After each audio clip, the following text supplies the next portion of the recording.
Good afternoon, everyone, and welcome to this policy dialogue by the European Policy Centre in Brussels. Let me begin by introducing myself. I'm Brigid Laffan. I'm president of EPC at the moment. I'm also an emeritus professor of the European University Institute in Florence.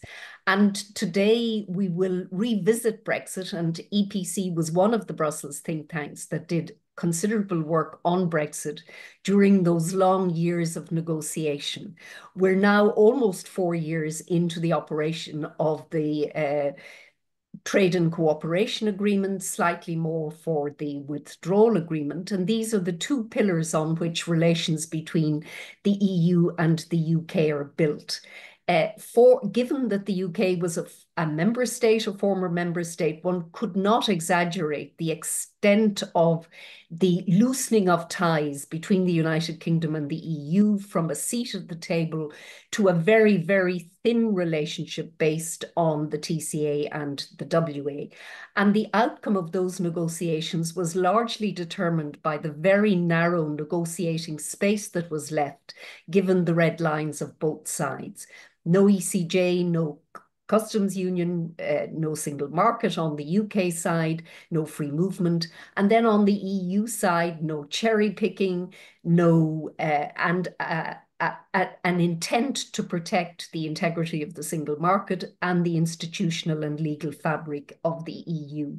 So there was a very narrow landing zone for the negotiators, and that's precisely where they landed, with an extraordinarily thin agreement.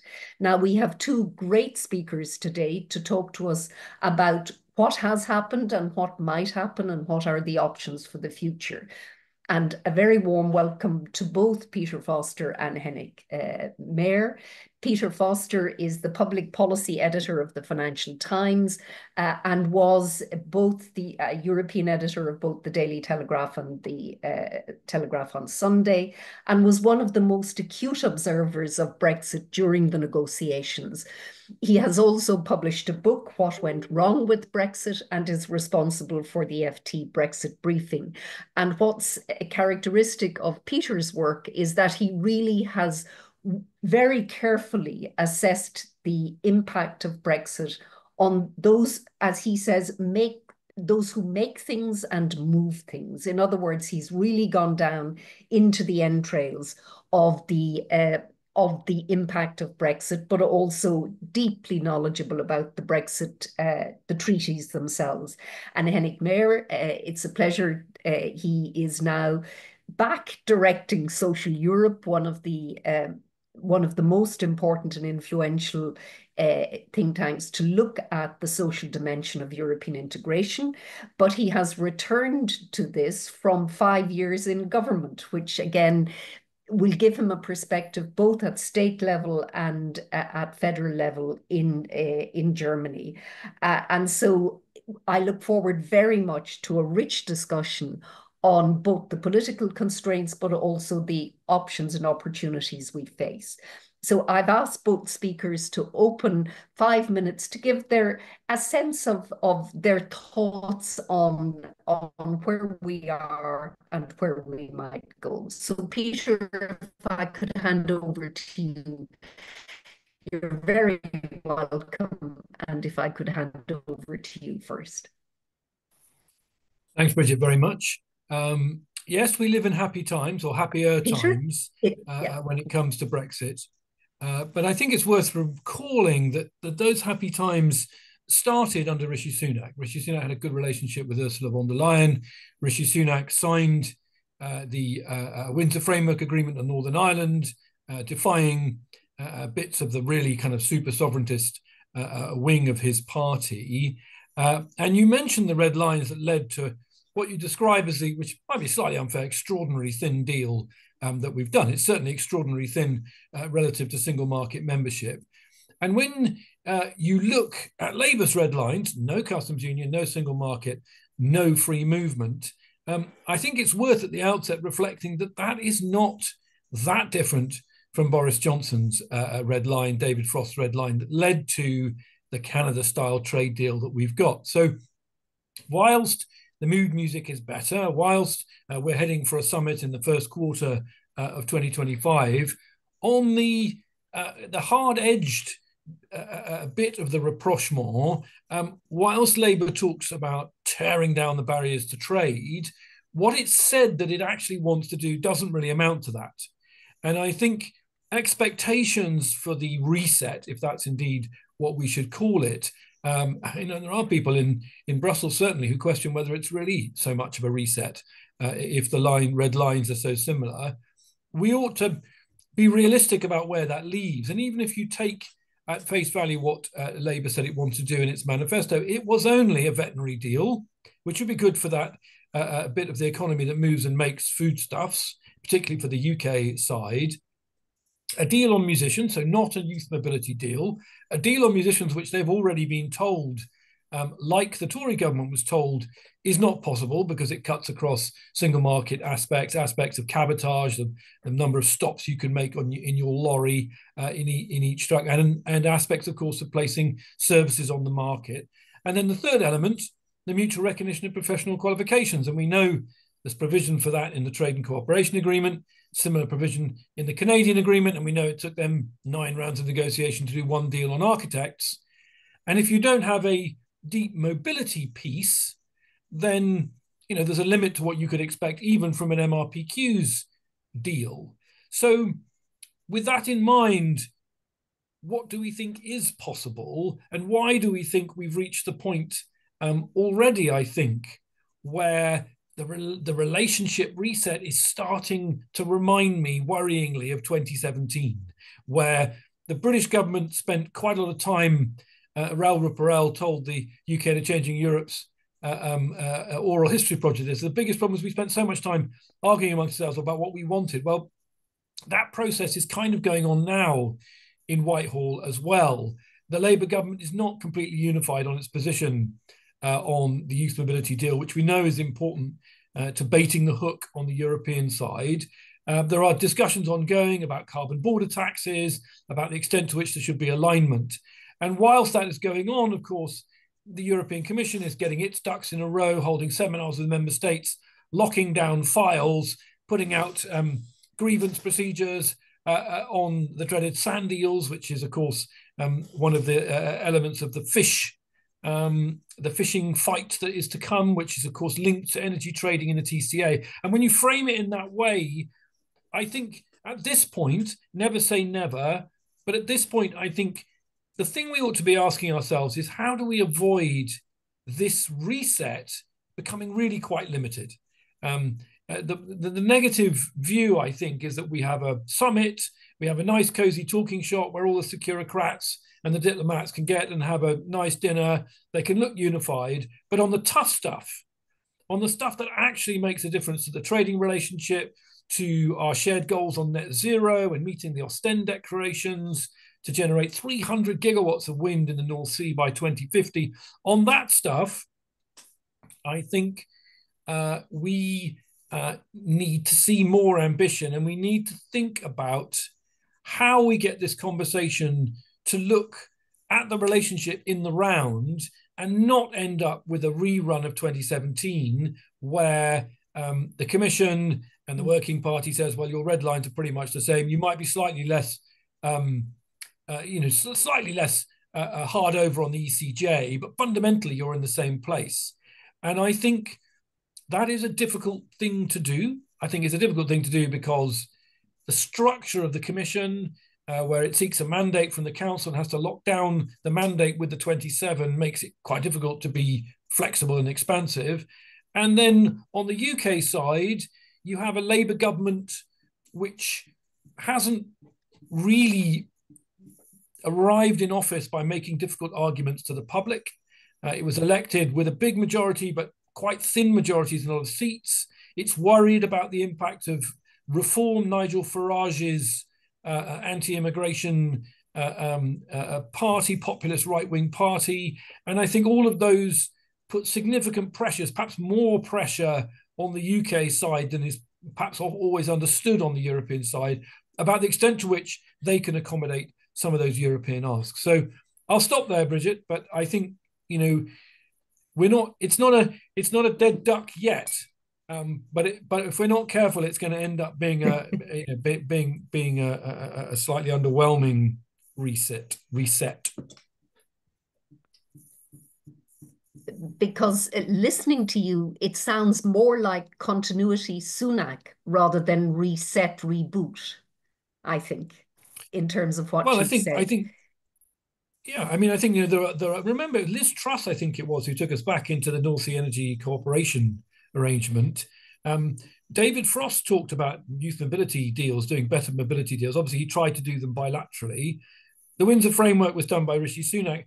And actually, if you just look at it purely on paper, tell me what the Labour Party has said beyond warm words that is fundamentally, legally, technically different than where Rishi Sunak was. I don't want to minimize the importance of having summits. I mean, one of the things you hear, and Henning will know better than me, but I hear from other diplomats in other countries is just how peripheral the UK has become and how quickly peripheral the UK has become to the big conversations in Europe. And, some architecture that gets the UK back in the room is going to help on that. But it seems to me, if you want to kind of fundamentally have a reset, you need to find more ways than a summit once a quarter or once a year to actually get the UK participating in those fundamental strategic discussions on defence, on energy, on rare earth metals and minerals, on supply chain due diligence, etc. And it seems to me we're a long way from that. Henning? Yeah, well, thank you very much. It's not a dead parrot yet, right? It hasn't ceased to exist yet. But I agree very much with a lot what Peter has said. And I come from it from a slightly different angle. Brigid has mentioned that I've just literally come back out of 5 years in German governments and the federal governments during the pandemic and the state government thereafter. And yes, Peter, I mean, it's right that the Brexit discussion was a peripheral discussion also in Germany. But the opportunity is, especially in the given context now, that if you can relight that fire and move things forward, there are benefits to reap. We haven't seen that yet, but I think the opportunities are there. So I will basically my remarks will come from a sort of German national angle more than from a European angle, and maybe then complement that what Peter has said. Well, I was also in London 2 weeks ago, and what many of my colleagues there said. First of all, it's not quite clear yet who they should talk to, right? So the European elections were in June.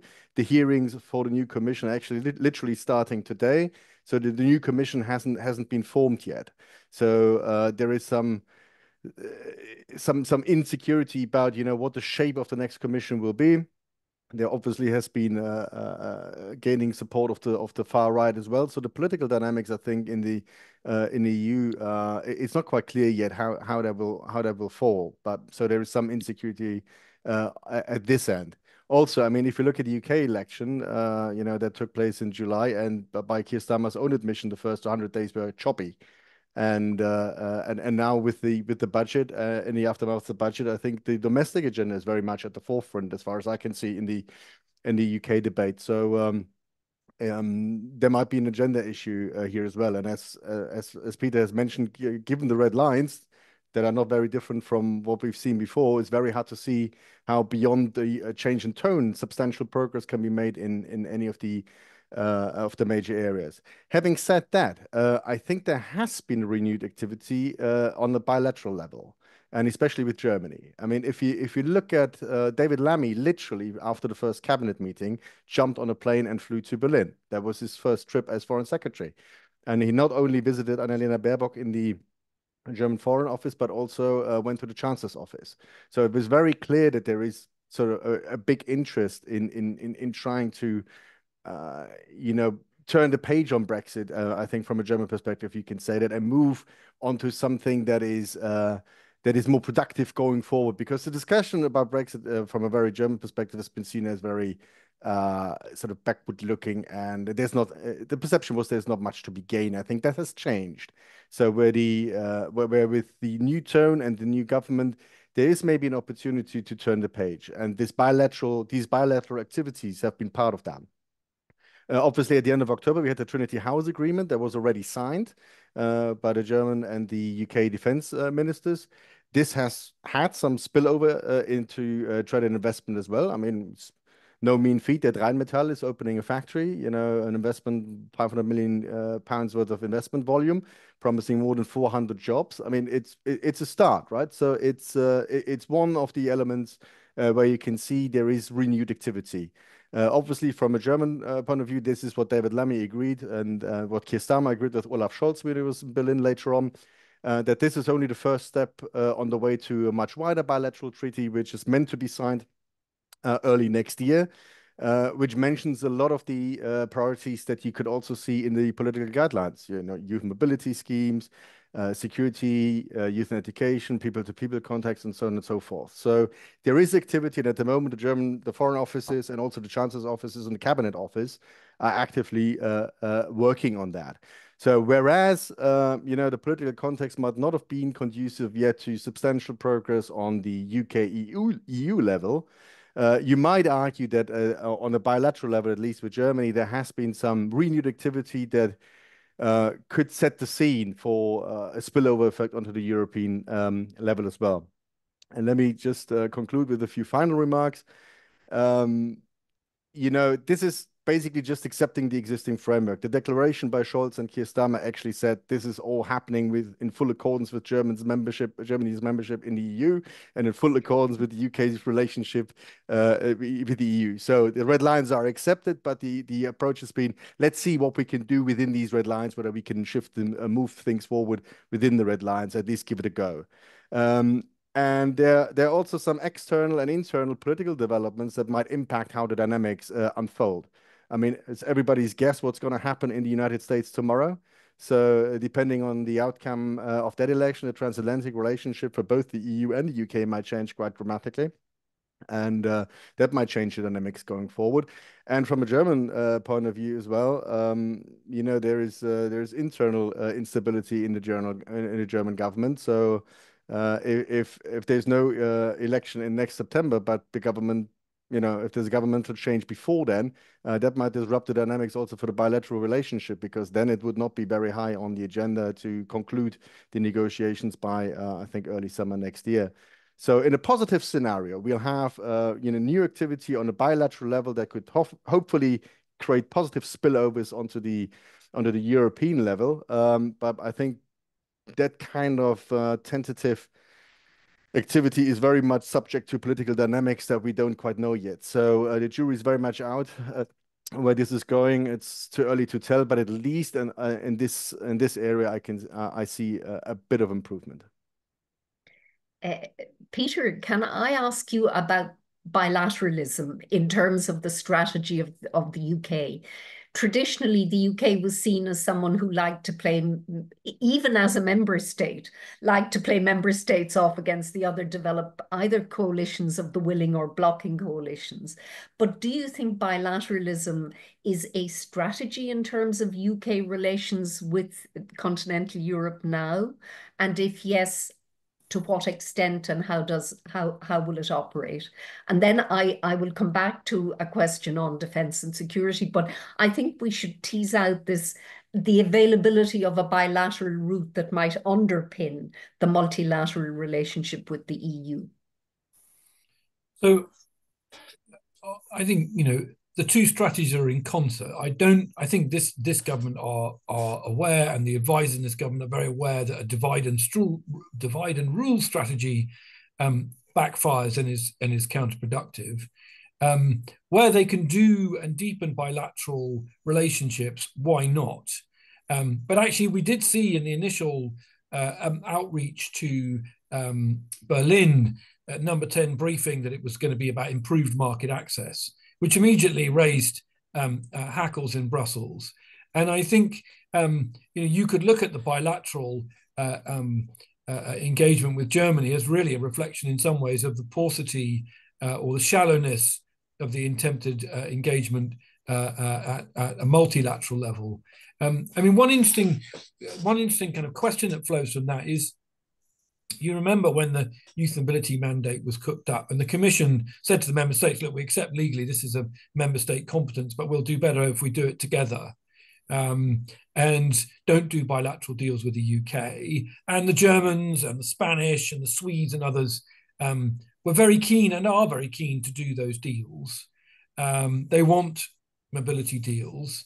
The question, I guess, would be when push came to shove, if we couldn't negotiate a youth mobility arrangement at 27, do we think that Germany considers a bilateral mobility deal with the UK a sufficient prize that it will do what's never happened before in Brexit, which is essentially bilateralize something which divides the 27, because different member states have different ambitions for. It's why the mandate was so expansive in the first place. Countries in the East, don't want to send their young people to be baristas in London, as it were, have different views about youth mobility than, say, Spain or France.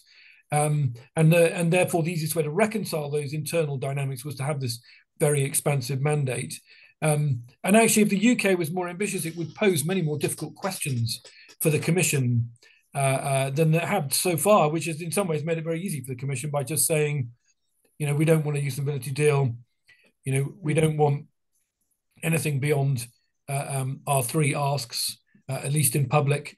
And actually, that's made it very easy. And so I am skeptical, really, that, the bilateral deals are absolutely fine, but I'm skeptical that they really lead to a spillover effect on the 27 relationship. So then moving on to defense and security, because given the hardening of geopolitics, what's happening in Ukraine, certainly defense and security is an area that, the UK has a lot to offer. One can't think seriously about European defense and security without the United Kingdom. But in what guise and how? So on the one hand, one could imagine that the UK would like to be access to EDF projects, PESCO, opt-in and opt-out. But on the other hand, you can't do that and not pay. But also there's not just payment, but it probably very quickly touches on the old chestnut, the single market.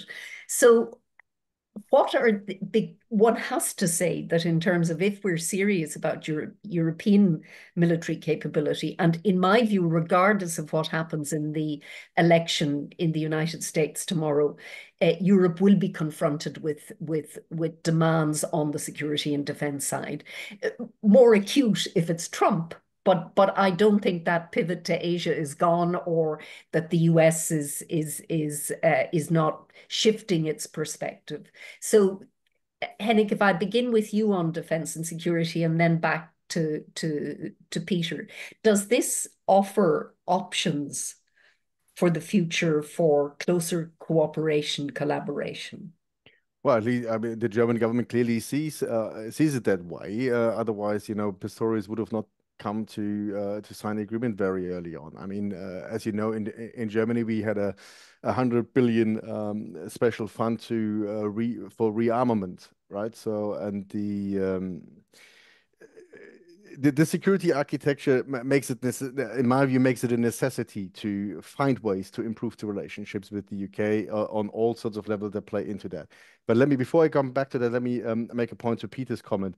I think you're absolutely right. I think that's what you can also read from the Berlin side in that agreement. There won't be any breaking of ranks within the EU 27. I see this more like an experimental room, right? So to try, maybe have a pilot, maybe do this, that, or the other, and if something is found to be working well, that might be something that can be put onto your agenda for the multilateral talks rather than just the bilateral agreements. So as I said at the end, the jury is out. I don't know whether it's going to work or not. There's a very limited room to maneuver, but at least there is more activity than prior, and to be honest, from a German point of view, more interest than prior to try to explore this space and try to see whether there is some scope for improved relationships. And in defense, yes, it is a bare necessity, but you know, if Trump really gets elected tomorrow, or if there's maybe even worse, if there's a protracted period of time where we don't know what the outcome is. I mean, you could have a situation like you had with Gore and Bush, where for weeks and weeks the result will not be clear, and you know, putting everything in limbo. So there is external pressure to improve the relationship.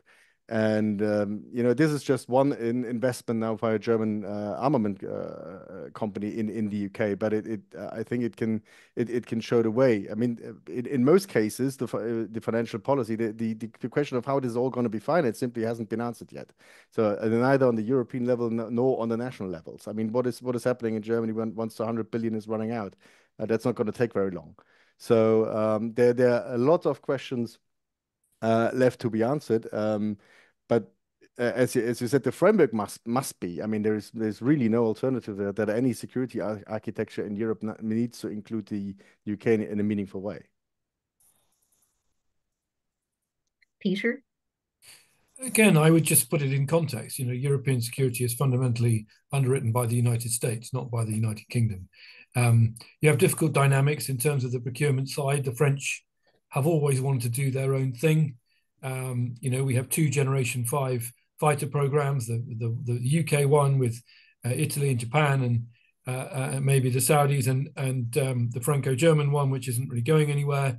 You know, the history of PESCO has been, you know, there's endless meetings in which everyone says we've got too many rifles and too many tanks.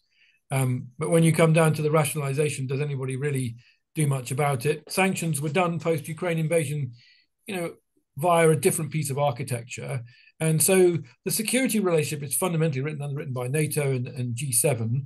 And that's not to trivialize, you know, the ambitions of a second von der Leyen Commission to improve European investment and efficiency in defence. Whether that really changes into a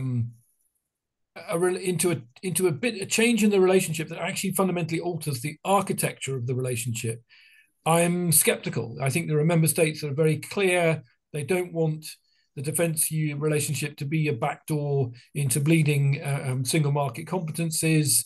I'm not sure the UK defence establishment, fine, send some advisors to the Operation Althea in the Balkans as a show of goodwill. That's all great. Have some summits. That's all good. We need to get back in as many rooms as possible. We need a joint, a joint commitment to defend our borders against Ukraine. Whether that, the bit I'm skeptical on is, again, whether that really moves the needle on the fundamentals of the relationship. And I think that's going to be the challenge. You know, those are in some ways useful talking shops. And then I don't mean to denigrate them. I just think, you know, if that's what we're pinning our hopes on, to fundamentally reset the relationship in a way that, you know, the UK has some kind of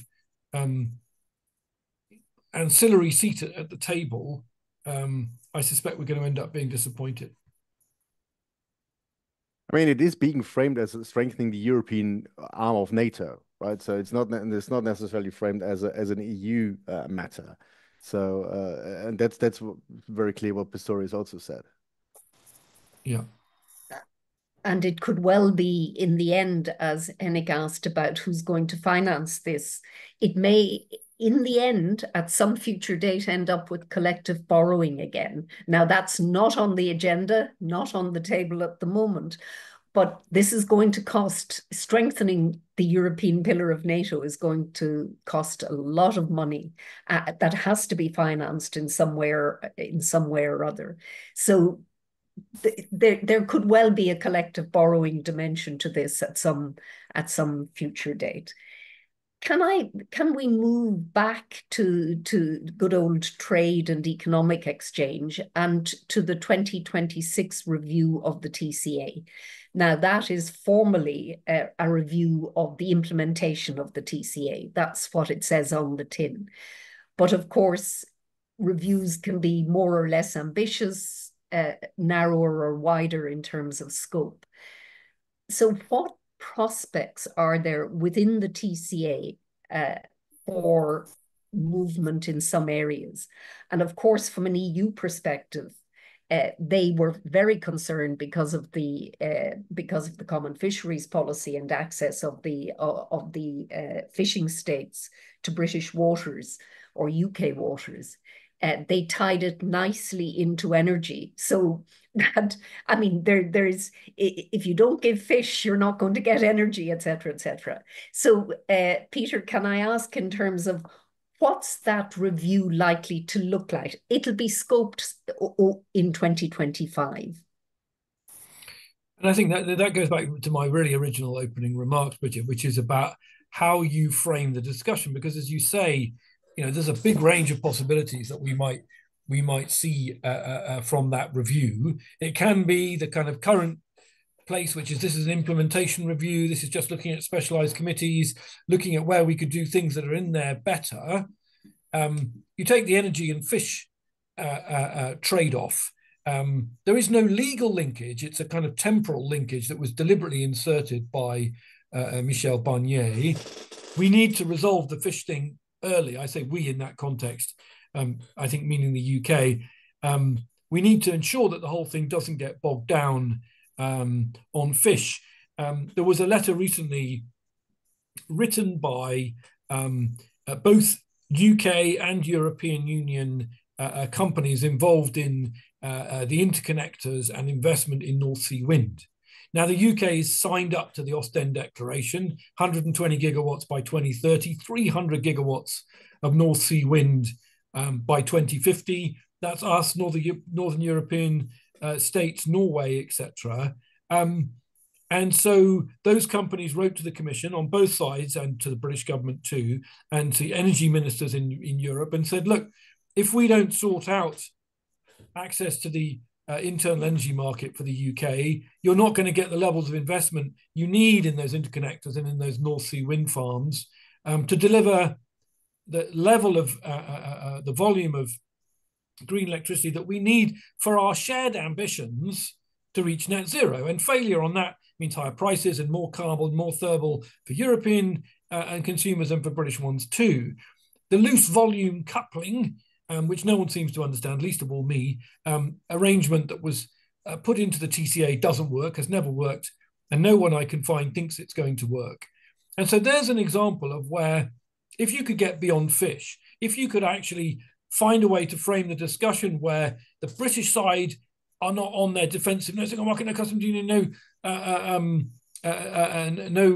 free movement line, and the European side's not on it. It's just a review. We're not doing anything more than implementation review. You won't want, you can already seal both sides on the defensive crouch. Then I think you get into a much more productive discussion about how we have genuinely shared interests there, so that you don't end up in that slightly ridiculous place that we did over rules of origin and electric vehicles, where it was obviously nuts for Europe and the UK to be putting 10% tariffs on cars going across the channel when we're trying to, deal with the strategic competition from China. And yet that was done at the 11th hour. The Commission was saying, we're not going to change our mind, right to the end. The French digging in right to the end. And it turned into an incredibly painful negotiation that, achieved something at the 11th hour. And if we negotiate in that manner, we're really not going to maximize even those areas where there's obvious mutual benefit.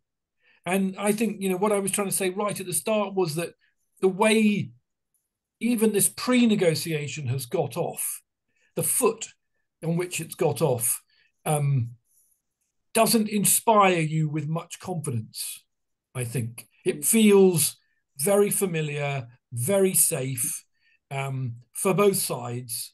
And we know where familiar and safe lands because we've all read the Trade and Cooperation Agreement. And it lands in a very limited place where, despite representations, and we've seen this before from the food industry, from the energy industry, where that one about the rules of origin and TCA was the first time, I think, that industrial sectors on both sides of the channel prevailed on the Commission to move. We've seen it a little bit with Northern Ireland where the Commission moved, but there needs to be a real effort to get those sectoral concerns to land with the Commission And I don't think it will happen unless the Brits put enough on the table to make that conversation interesting. Henning? I mean, I see this clearly in the wider framework of what the European Union and the member states need to do in order to get moving forward, right? So the secret or the missing part of the Draghi report simply has been fiscal policy.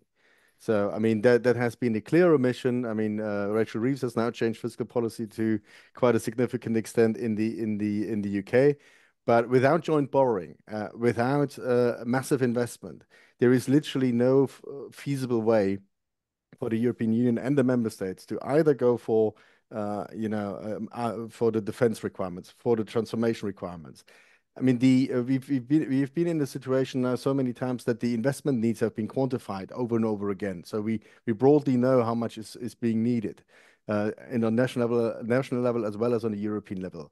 But so far, and Berlin, where I'm based, is very much responsible for not moving this discussion along. So far, it's completely unclear how this is being financed. Completely unclear on a national level and on the European level. And probably you've heard, I'm a big believer also for my old emotional ties to try to rekindle the relationship with the United Kingdom. But compared to this problem that is unresolved in Europe, this is a sideshow. This is clearly a show that this is not going to move the needle at all. It might benefit from actually having a breakthrough in other areas where the real problems in the European constructions are at the moment. But this on its own is not going to change anything dramatically in either way. So as long as we don't have any idea how these ambitious aims that have been formulated by national governments, by the Commission, formulated in the letter report, in the Draghi report, it's everybody who wants to know what needs to be done knows what needs to be done. The question is how. Yes. The question is how. There are even modalities of how, but the question is whether or not the political capacity is there to deliver on collective borrowing and commitment. But going back to the energy stroke fish conundrum, because that really is important in terms of the relationship with the UK.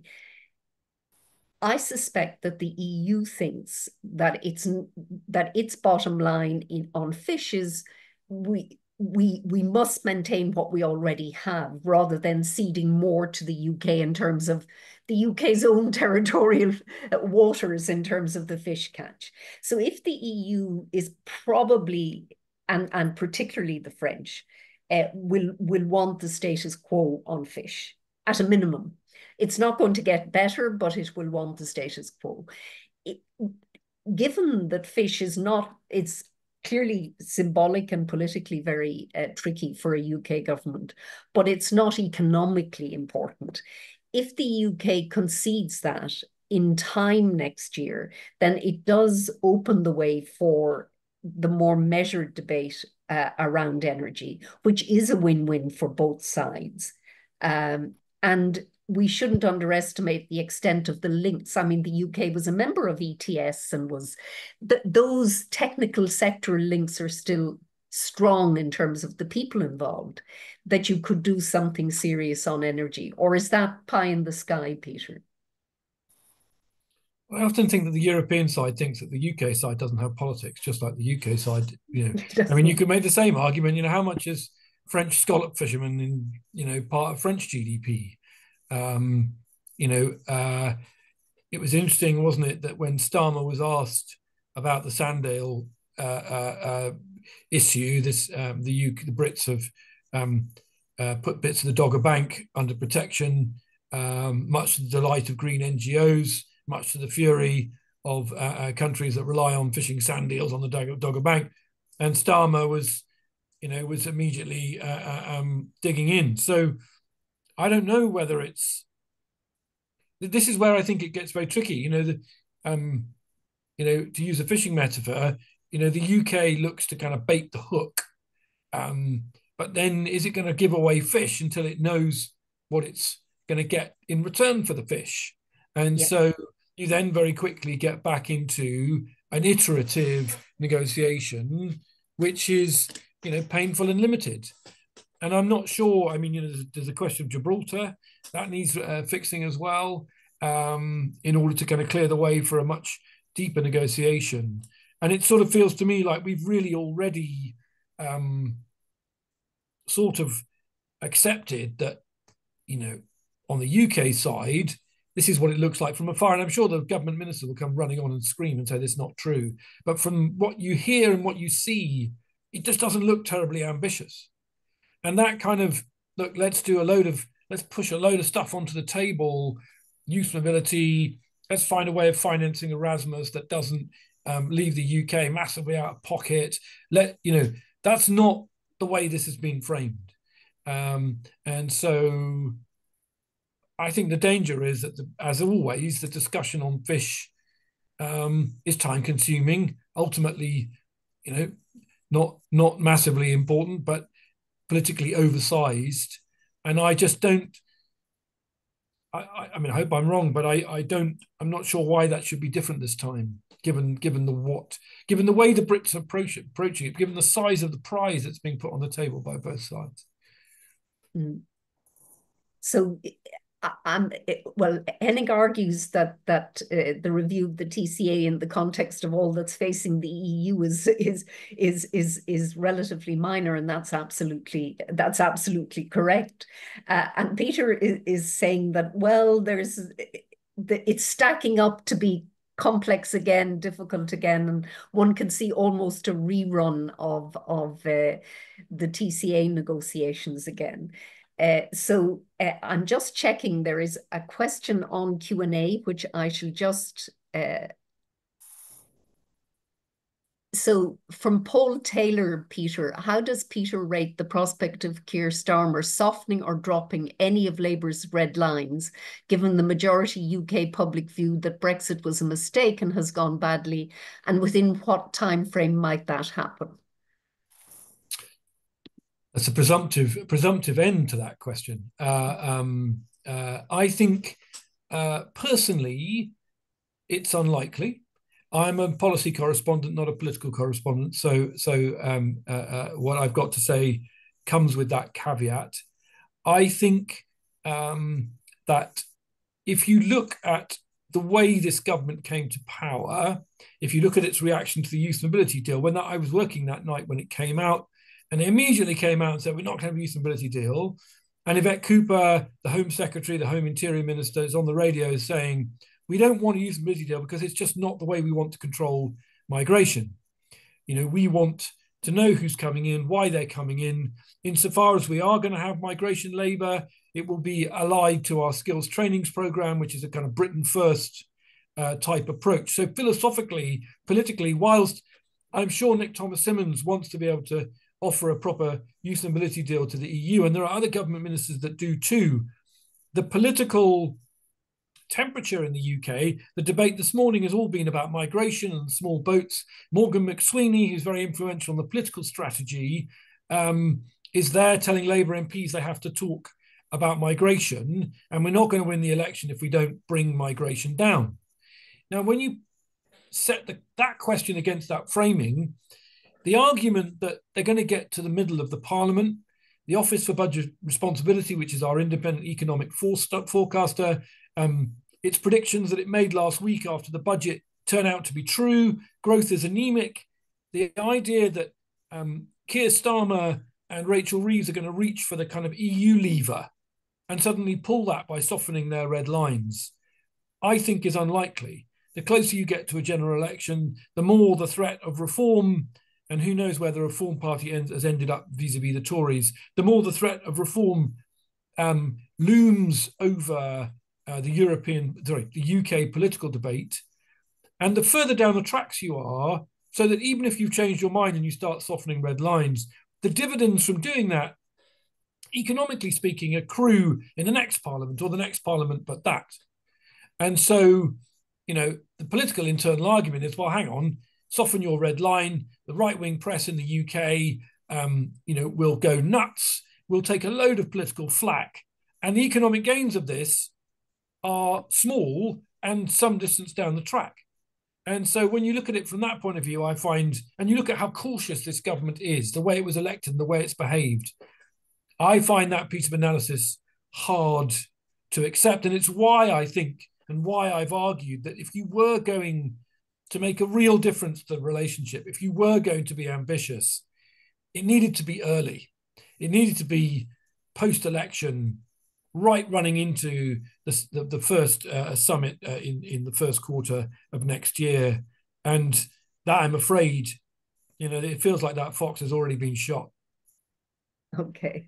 And Henning, can I ask you on your assessment of the political constraints on the European side, including the Berlin government and what may happen? I mean, yeah, and first a comment on what Peter said. I mean, first you need to move the policy window. At the moment, moving the red lines on freedom of movement, for instance, is outside the policy window. So you need to reframe what the problem is in order to shift the debate. But that hasn't happened in the UK as far as I can tell. So we have a similar discussion. Actually, the continent has become more like the UK in that respect. If you look at the discussion in Germany, for instance, now we've had a recent populist surge in election results as well, and people have conflicting views, right? So the right-wing populists are making hay out of foreigners. But if you reframe the problem in the sense of we haven't had any growth for 3 years, and in order to start growing again, we need foreign workers to come and work for us. We're running into demographic problems. So you find people who at the same time hold the general view that they don't like foreigners to come to the extent that we've seen in the past, but at the same time are open to the rational argument that, look, if you want economic growth, you need foreigners come and work here. So this is a hard work in time to reframe the problem. I mean, there's ample research in political science that just accepting the frame of reference that these populists put forward is not going to solve the problem, right? So it's actually water on their mills. So unfortunately, I haven't seen the power yet from Labour to try to really reframe the issue, where you can then start to carve out exceptions, be it for students, be it for workers, be it for somebody else, to try to shift the problem. Because if you accept the frames of the debate, you won't be able to shift the policy window, and it won't be an implementable policy that you've suddenly declare from one day to the next, that you say, okay, now the red lines are over, and we're considering a freedom of movement. Peter is right. I mean, there's a payoff. The payoff would only be down the road, and who knows when that will come. So the political cost will be immediate, and the potential gain will be down the road. So the first thing you need to do, as far as I'm concerned, is you need to try to shift the reference, or terms of reference of the debate, in order to actually make it a viable policy in the first place. And that hasn't happened in the UK as far as I can see, and that hasn't happened in Germany either. In the German discussion, as I mentioned, look, it's anybody's guess whether we will still have the traffic light coalition at the end of the month. So my prediction would be that if it fails, it'll fail this month, right? Because the budget is now in Parliament. It has got glaring holes. I think it's an unprecedented situation that the government has actually referred the budget to Parliament with so many open questions just unresolved. Between the government referring the budget to Parliament and now the talks in Parliament, which are starting now, and I think 14th of November is on the current schedule is the deadline. There has been a tax forecast, which has been negative again, because we've had anemic growth for 3 years now in a row, basically. So the tax intake will be less than expected, putting further pressure on the budget negotiations. So we're talking about a hole of at least around 10 billion euros, with anybody's guess how this is going to be, this is going to be resolved. The government itself, you might have seen reported in the FT and elsewhere, that they're now, apart from the Chancellor himself, are publishing papers on how to turn around the fortunes of the German economy. That the economics minister is doing that might not be that surprising. That the finance minister is doing that in complete opposition to the economics minister, that might be a bit more surprising, especially given the context of the budget negotiations. As we speak, between now and Wednesday, where the coalition committee is having a scheduled meeting. I think they meet once a quarter. Scholz is talking to his deputy and to his finance minister to see, what the common ground will be going forward, or whether there is a common ground. But my prediction would be, if there is an early end to this particular coalition, it will be this month. If it doesn't break this month, I think there is the incentive for each of them is to just hang on until the scheduled election next September. It's then, also, of course, pardon? No, I just say, obviously Henning's very focused on the German situation, but actually the UK, if it is to be ambitious, is having to do it at a time when the Franco-German relationship is in a really not very good place. Macron is, on his way out and increasingly beleaguered. We don't know what's going to happen in the French election, but we know the French are absolutely critical to the internal 27 conversation. So again, the window for getting some balls rolling is now. And I think to the questioner's point about, do we think the conditions are going to be more propitious politically in the latter half of this commission and this 5-year parliament, which happened to coincide in the UK? My answer is no, probably not. Absolutely not. They may not even be so good in the latter half of 2025. It might not take the latter half of the commission. We've got to this stage without talking about regulation at all. And given that during the Brexit process, regulation was one of the go-to subjects, can I, Peter, ask you in terms of, it seems as if the ideas of sunset clauses on retained EU law has disappeared and Rees-Mogg is elsewhere. Can I ask you, what has happened regulation in the UK since exit? Is there significant diversion? Is it sectorally driven? Where are the areas where we see what I would say positive divergence, where the UK has decided to go a certain way, or just divergence by way of not having dynamic alignment with what the EU is doing? Or do we know very much about this? Well, there are some people who track this stuff. The great Joel Reland at the UK and Changing Europe does his divergence tracker. I think there were two sides to it. So there are some areas where we have diverged actively rather than passively, as you say, for example, on AI.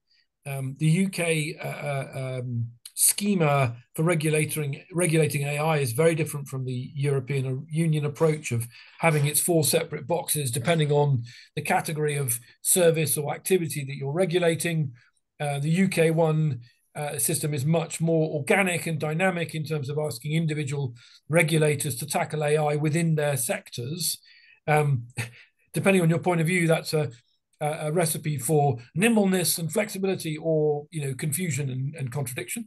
In other areas, the UK has talked a good game about regulation, novel foods and novel proteins. Can we be an incubator box for medical devices, testing, sandboxing? It's talked a good game on that, both the previous government and indeed this government, and then largely failed to resource the regulators that you need to become attractive to the pharma giants and to become a test bed, essentially. Because obviously once you export into global markets, you either need an FDA, Food and Drug Administration registration, or a US equivalent registration, or an EU one. So, for exporters, that's a given. And I think this government doesn't really know what to do about that, because putting Humpty back together again is very difficult. So the Chancellor, the Finance Minister, Rachel Reeves, talked about, the chemicals sector, and they were going to do something to help the chemical sector get back into the European Union by dynamic alignment. And actually, one has to remember that alignment doesn't get you access. So if you're in the UK, the single market is only a single market if you're a member of it.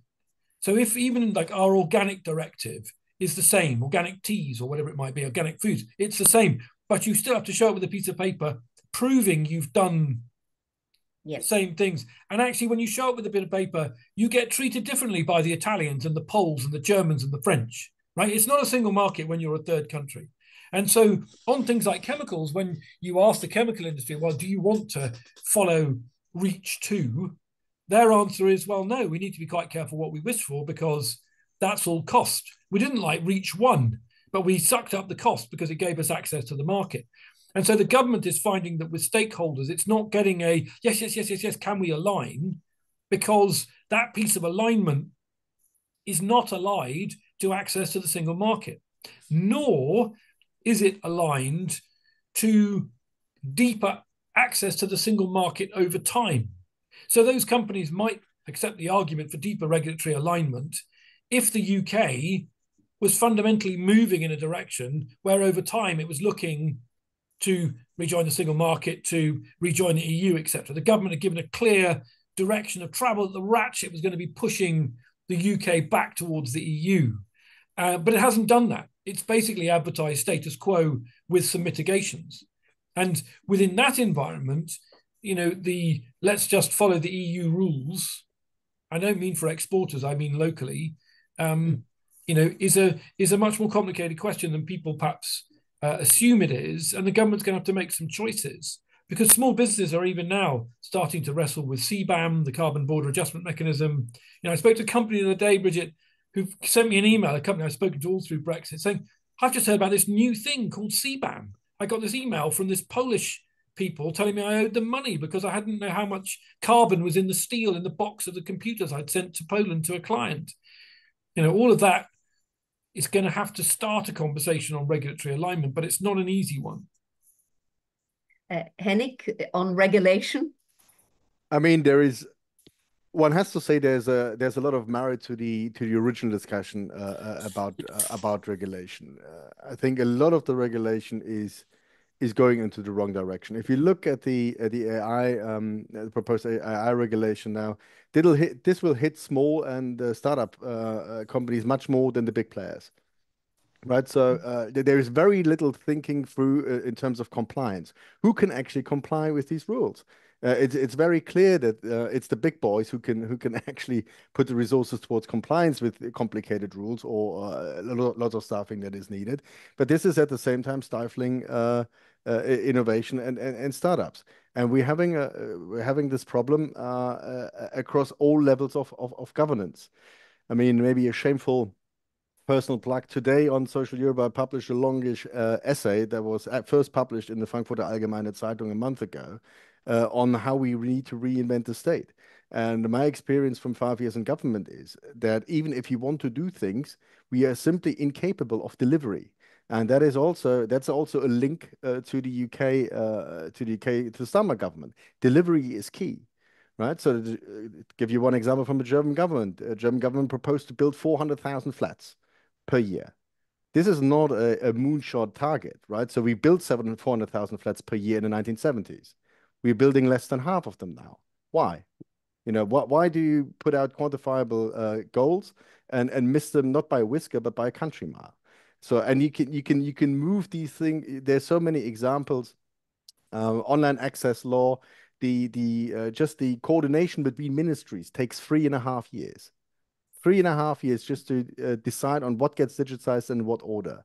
So we are now at a stage where especially progressive political parties use the state as a key means to deliver policy, which is absolutely necessary. But this implicitly means that the state is capable of delivering, and in many respects it isn't capable of delivery. And that has to be addressed both on a national level and on the EU level. I always thought that might be a problem. Now after 5 years in government, I know it is a problem. So there is some merit to this discussion where we can also learn something from the UK, maybe the other way around. We are coming. We've 1 minute to go. It seems to me that following our discussion, that governing has got a lot tougher. Politics generates many more constraints, and both the EU 27 and the UK, neither side, in my view, has worked out what the strategic relationship they should endure as near neighbours. They simply haven't got there. And I worry that we'll have a rerun of what was a very tired debate through Brexit that all of us had to listen to and contributed to far too much. But in the end, the United Kingdom is a near neighbour, is a large economy, and it should be possible to work on a closer, more collaborative relationship that serves both sides. I'd very much like to thank our two speakers, Peter Foster and Henning Meyer, for their frankness today, for their contribution. And even though we're leaving it as, in a sense, not particularly optimistic, but again, I think none of us, given the contingency of our world today, none of us know what the world will look like even in 6 months' time. So we should never rule anything out or anything in at this stage. But certainly in terms of the UK-EU relationship, I'm glad that EPC is paying it attention again and should continue to try to influence it in a way that we get the relationship.